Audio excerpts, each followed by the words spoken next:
மக்கள் இந்த ஒரு பதிவில் நம்ம என்ன பார்க்க போகிறோம்னா, குறைந்தபட்ச அரசியல் அறிவு இருக்கக்கூடியவங்க கூட அந்த புகைப்படத்தை போட்டு பெருசாக விமர்சிக்க மாட்டாங்க. அதாவது பார்த்தீங்கன்னா அந்த ஃபோட்டோ போட்டு இவங்க என்னத்தை கிரியேட் பண்ணுற முற்படுறாங்கன்னா, நம்ம மாநாடு திடலில் பார்த்தீங்கன்னா ஒரு 5 லட்சம் வாட்டர் கேன் பார்த்தீங்கன்னா பிளாஸ்டிக் வாட்டர் கேன் பார்த்தீங்கன்னா இருக்கிற மாதிரி ஒரு ஃபோட்டோ தான் அந்த ஃபோட்டோ. அதை போட்டு இவங்க என்ன சொல்கிறாங்கன்னா, நீங்கள் வந்து இயற்கைக்கு எதிராக இருக்கீங்க, தலைவர் விஜய் அவர்களுக்கு பார்த்தீங்கன்னா இயற்கையை பற்றி அக்கறையே கிடையாது, என்னங்க நீங்கள் இப்படிலாம் செயல்படுறீங்க, நீங்கள் ஒரு நாள் மாநாடு நடத்திவிட்டு அந்த 5 லட்சம் வாட்டர் கேன் அங்கே போட்டு போயிருவீங்க, அது மக்கள் எவ்வளோ நாள் ஆகுமா, ஆச்சா போச்சான்னு சொல்லி பயங்கரமாக பார்த்தீங்கன்னா நாம் தமிழரை முன்னாடி நிப்பாட்டி பார்த்தீங்கன்னா திமுக காரங்க அந்த விமர்சனத்தை முன்வைக்கிறாங்க.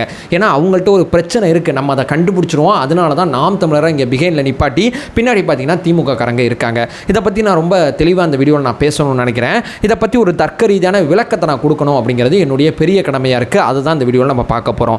ஏன் நம்ம அங்கே வாட்டர் கேன் பயன்படுத்துகிறோம் ஒன்றே ஒன்றா தெளிவாக நம்ம பார்க்கலாம். உற்சாக வணக்கங்கள், வாங்க பதிவுக்குள்ளே போகலாம். முதல் விஷயம் மக்களே, முதல்ல பார்த்தீங்கன்னா எங்கள் அண்ணனுக்கு நான் முதல்ல ஒரு நன்றி தெரிவிச்சுக்கிறேன். ஏன்னா ஒரு 5 லட்சம் பாட்டில் மட்டும் தான் நம்ம வாங்கியிருக்கோம். நியாயமாக பார்த்தா 20 லட்சம் பாட்டில் வச்சு அந்த மாநாடு நடத்தியிருக்கணும். அதை குறைக்கணும், அது இயற்கைக்கு எதிரானது, எவ்வளோ கம்மி பண்ண முடியுமோ அவ்வளோ கம்மி பண்ணுவோம்னு சொல்லி தான் 5 லட்சம் பாட்டில் பார்த்தீங்கன்னா கம்மி பண்ணியிருக்கோம். அதாவது வீட்டில் இருக்கும்போது வீட்டில் தண்ணி குடிச்சிருவோம், வெளியே தண்ணி தவிச்சா என்ன பண்ணுவோம், கடையில் ஒரு வாட்டர் கேன் வாங்கி தான் குடிப்போம். இது யதார்த்தமானது. என்ன தான் பயங்கரமாக அதை பற்றி ட்வீட் போட்டாலும் இதான் உண்மை. இதை நான் இங்கே முதல்ல பதிவு செஞ்சிடறேன். இந்த மாநாடுக்கான லொக்கேஷனை முதல்ல போய் நீங்கள் செக் பண்ணி பார்த்தீங்கன்னா முழுக்க அவுட்டோரில் நடக்கும். அங்கே தண்ணி ஏற்பாடு பண்ணி தர்றது ஒரு கட்சியோட அடிப்படை உரிமை. ஏன்னா அவங்க அதை பண்ணி தர வேண்டிய அவசியம் இருக்குது.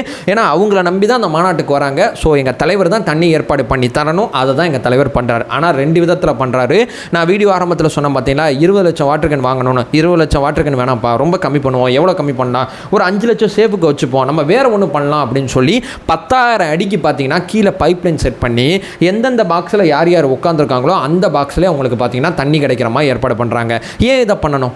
இப்போ 5 லட்சம் பாட்டில் வாங்கினவங்களுக்கு 20 லட்சம் பாட்டில் வாங்க தெரியாதா? ஏன் இதை பண்ணுறாங்கன்னா, இது தப்புங்க, இதை குறைச்சிருவோம். ஏன்னா இது அதிகமானால் கொஞ்சம் நல்லா இருக்காது, அங்கங்கே பாட்டில் ரொம்ப அதிகமாக இருக்கும், அது இயற்கைக்கு எதிரானதுன்னு எங்களுக்கே தெரிஞ்சதுனால தான் 5 லட்சம் பாட்டில் மட்டும் எவ்வளோ கம்மி பண்ண முடியுமோ அவ்வளோ கம்மி பண்ணி இங்கே பைப்லைன் மூலமாக ராட்சச குழாய்கள் மூலமாக மாநாட்டுக்குள்ளேயும் மாநாட்டுக்கு வெளியேயும் அந்த மாநாடு நடக்கும்போது தண்ணி எந்த விதமான பிரச்சனையும் வந்துடக்கூடாது. ஏன்னா நம்மளை நம்பி வர்றாங்க, தண்ணி நம்ம அவங்களுக்கு கொடுக்குறது ரொம்ப அவசியமானது.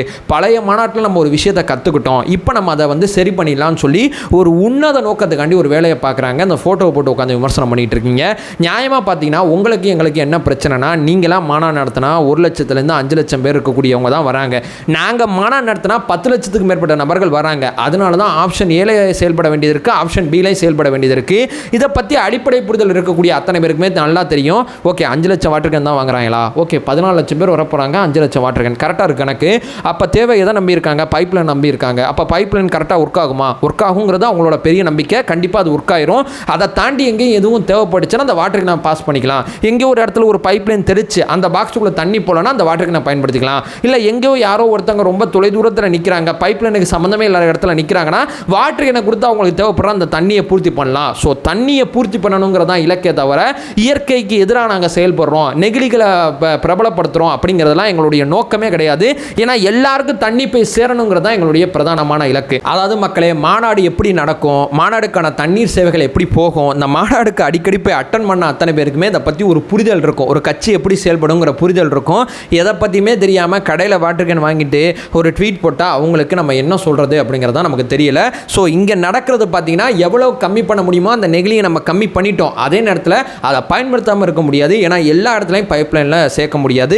சில இடங்கள் விட்டு போகும்போது அங்கே பார்த்தீங்கன்னா இந்த பாட்டிலை த்ரோ பண்ணி பார்த்தீங்கன்னா அவங்களுக்கு தேவைப்படுற தண்ணியை பார்த்தீங்கன்னா நம்ம வந்து சரி கட்டுறோம். இதுதான் யதார்த்தமான உண்மை. ஏன் தெரியுமா இதை நாம் தமிழர் கட்சியை வச்சு செய்கிறாங்க? திமுக காரங்க இதை ஃப்ரண்ட்டில் வச்சு இதை பயங்கரமாக நம்மளை விமர்சிக்க மாட்டாங்க தெரியுமா? ஏன்னா அவங்கள்ட்ட ஒரு பிரச்சனை இருக்குது. திமுகவோட தலைவராகவும் தமிழ்நாடு முதலமைச்சராகவும் இருக்காங்கல்ல நம்மளுடைய முதலமைச்சர் மு.க. ஸ்டாலின், அவங்களுடைய ஒய்ஃபு பார்த்தீங்கன்னா ஒரு வாட்டர் கேன் கம்பெனி நடத்துகிறாங்க. ஒரு மாநாட்டில் 5 லட்சம் வாட்டர் கேன் பயன்படுத்தும் போது நாங்கள் இயற்கைக்கு எதிரானவங்க, அப்போ தினசரி பார்த்தீங்கன்னா பாட்டில் உற்பத்தி பண்ணுறீங்க உங்கள் கம்பெனியில். ஃப்ரின்ஸ் அப்படிங்கிற ஒரு கம்பெனி பார்த்தீங்கன்னா அவங்க நடத்துகிறாங்க. தமிழ்நாடு முழுக்க இந்த வாட்டர் கேன் நீங்கள் கவனித்து பார்க்கலாம். முழுக்க இந்த அரசு அலுவலகங்கள் அத்தனை இடத்துல இந்த வாட்டர் கேனை பார்த்தீங்கன்னா நல்லா கவனித்து பார்த்தீங்கன்னா நிறைய இடங்களில் இருக்கிறதுக்கு வாய்ப்பு இருக்குது. ஸோ இவங்க இந்த கம்பெனி நடத்திக்கிட்டு இருக்காங்க. இவங்க இயற்கைக்கு எதிரானவங்களா நம்ம இயற்கைக்கு எதிரானவங்களா நல்லா கவனித்து பார்த்தீங்கன்னா அந்த உண்மை உங்களுக்கு தெரிஞ்சிடும். அதனால தான் நாம் தமிழரை முன்னாடி விட்டு திமுக இங்கே பின்னாடி இருக்குது. எனவே மக்களை, இது ஒரு சின்ன வீடியோ தான். என்ன பண்ணுறது, எல்லாத்த பற்றி நம்ம விளக்கம் கொடுக்க வேண்டிய தேவை இருக்குது. ஏன்னா எந்த ஒரு அவதூறும் பொதுமக்கள்கிட்ட போய் சேர்ந்துடக்கூடாது. இந்த நாம் தமிழர் கட்சி குரூப்பை பற்றி பொதுமக்களுக்கு நல்லா தெரியும். பேசுகிறது ஒன்றா இருக்கும், செயல்பாடு ஒன்றா இருக்கும். இயற்கை தமிழர் அப்படிலாம் பேசுவாங்க, ஆனால் போடுறது பேண்ட் ஷர்ட்டை போட்டு திரிவாங்க. தமிழர் பாரம்பரியமான வேட்டி சட்டைகளை அணிந்து கொண்டு போக வேண்டியதானே. திமுக அதிமுகவில் எவ்வளவோ தலைவர்கள் வேட்டி சட்டை போட்டு தானே போயிட்டுருக்காங்க.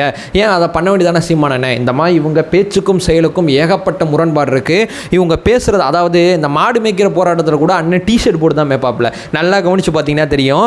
ஸோ இவங்களுடைய விமர்சனங்களுக்கு இவங்க வந்து பெருசாக ஒரு விஷயத்தை கொண்டு போக ட்ரை பண்ணுறாங்க. நம்ம பசங்க பார்த்தீங்கன்னா ஆல்ரெடி அதை உடச்சு விட்டாங்க. இந்த விஷயத்தில் நம்ம பசங்க இந்த விஷயம் வந்தோன்னே ஒரு விஷயத்தை பார்த்தீங்கன்னா ஒரு தோழர் ஒருத்தர் கேட்டிருந்தார் இணையத்தில். அவர் கேட்ட கேள்வி ரொம்ப முக்கியமானது. அதாவது சரி வாட்டர் கேன் பயன்படுத்த வேணாம், மாநாடுக்கு நடுவில் குளம் வெட்டிடலாமான்னு கேட்டார். ஸோ இந்த மாதிரி நான் கேட்கல, ஏன்னா எனக்கு இந்த மாதிரிலாம் கேட்க தெரியும். இந்த மாதிரிலாம் கேட்டால் ரொம்ப கஷ்டப்பட்டுருவாங்க அவங்க. அதனால் இந்த மாதிரிலாம் கேட்காம இதை பற்றி நாகரிகமாக இந்த வீடியோவில் ஒரு விளக்கம் கொடுத்துட்டேன். அதை சொல்லிட்டு இந்த வீடியோ நான் என் பண்ணிக்கிறேன். நம்ம சேனலை ஃபர்தராக ஃபாலோ பண்ணிங்கன்னா பொலிட்டிக்கல் சார்ந்து மிக தீவிரமான பல்வேறு விதமான விஷயத்தை பேசிகிட்டு இருக்கோம். நம்மளோட ஒரே நோக்கம் அறியாமை அகற்ற வேண்டும், அறியாமை அகற்றப்பட வேண்டும். Thank you so much.